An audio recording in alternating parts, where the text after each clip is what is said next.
क्या ढूंढ रही हो? मोबाइल बैग में रखा था, मिल नहीं रहा। यहीं पड़ा होगा, देखो। नहीं है ना, कब से ढूंढ रही हूँ। अरे यार, यहीं होना चाहिए। घर आके किसी से बात की थी क्या?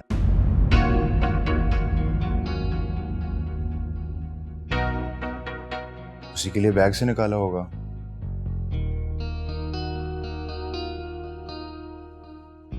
अरे ये देखो, मैं तकिया रखकर लेट गया था। अरे अजीब है आप भी। मैं कब से मोबाइल ढूंढ रही हूँ और आप इसे तकिए के नीचे रख के बैठे हो। मैं याद है। यहीं कमरे में ही पड़ा होना था। उसको पैर थोड़ी लगे हैं जो तुम्हारे पीछे टेरेस चला था। आप मेरे टेरेस पे जाने को कुछ ज्यादा नहीं जता रहे? कहते हैं तो आइंदा से नहीं जाऊंगी। मैंने ऐसा कब कहा है? और कैसे कहते हैं? जी आ जाएं। फर्जी भाई, राबिया बीबी आप दोनों को खाने पे नीचे बुला रही हैं। आप चलें हमारे।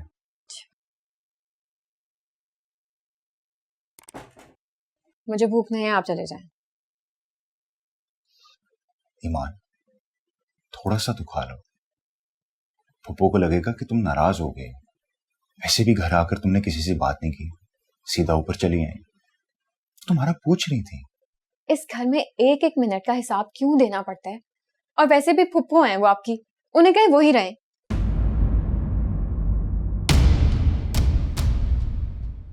वो मेरी माँ की जगह है। आइंदा उनके बारे में इस लहजे में बात मत करना। चलो हम नीचे जाकर खाना खाएंगे।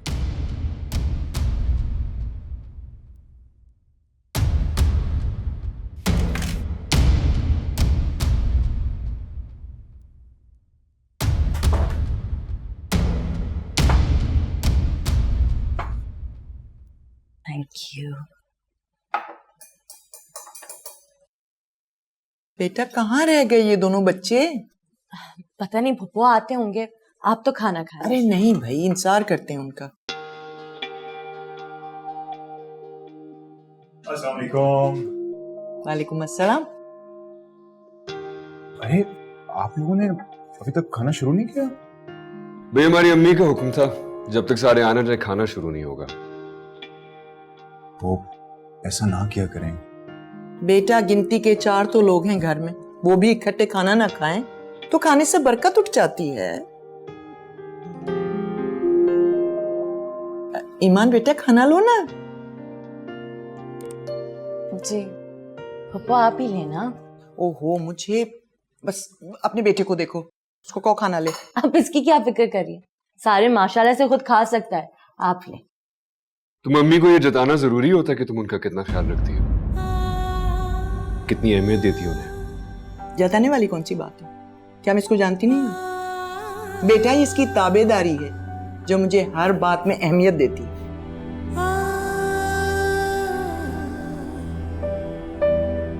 ताबेदारी या मजबूरी? कैसी मजबूरी? अब अच्छे तरीके से जानती मैं क्या क्या। मुंह ना खुलवाए मेरा। दानियाल तुम क्यों खाने की मेज पर ये दिल जलाने वाली बातें करते हो?